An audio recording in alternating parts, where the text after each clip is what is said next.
जब दो या दो से ज़्यादा रेजिस्टर्स को कंबाइन किया जाता है तो क्या उनका टोटल रेजिस्टेंस बढ़ेगा या घटेगा।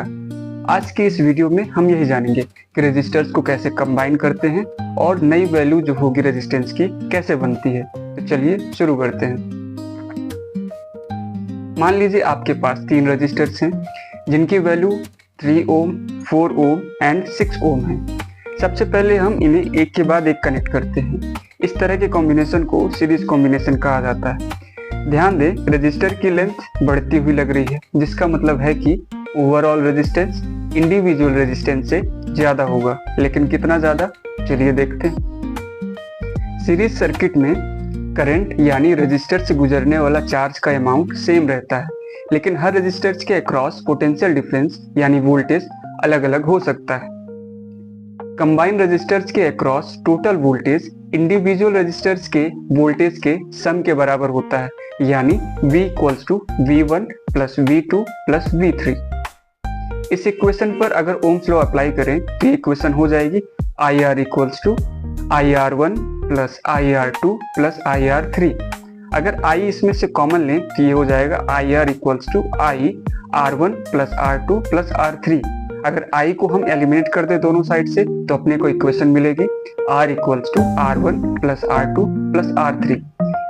इस इक्वेशन में अगर वैल्यूज रखें तो हमारे एग्जांपल में कंबाइंड रेजिस्टेंस होगा 3 + 4 + 6 यानी 13 ओम। आइए अब रजिस्टर को कंबाइन करने का दूसरा तरीका देखते हैं। इस बार हम रजिस्टर्स को ऐसे कनेक्ट करेंगे कि उनके टर्मिनल सेम हो, जिससे करंट हर एक रजिस्टर में पैरेलली फ्लो करेगा, ना कि एक एक करके जैसे सीरीज कॉम्बिनेशन में होता था। इसे पैरेलल कॉम्बिनेशन कहा जाता है। यहाँ पर हर रजिस्टर्स के अक्रॉस पोटेंशियल डिफरेंस सेम होगा क्योंकि उनके टर्मिनल्स एक साथ कनेक्टेड हैं। हालांकि करंट हर रजिस्टर में फ्लो करेगा और हर रजिस्टर में करंट की वैल्यू उसके रेजिस्टेंस पर डिपेंड करेगी, यानी ओवरऑल करंट इंडिविजुअल रेजिस्टेंस में करंट के सम के बराबर होगा, यानी I = I1 + I2 + I3। Ohm's law को अगर अप्लाई करें तो ये हो जाएगा V/R = V/R1 + V/R2 + V/R3। इसे सिंप्लीफाई करें तो ये हो जाएगा 1/R + 1/R1 + 1/R2 + 1/R3।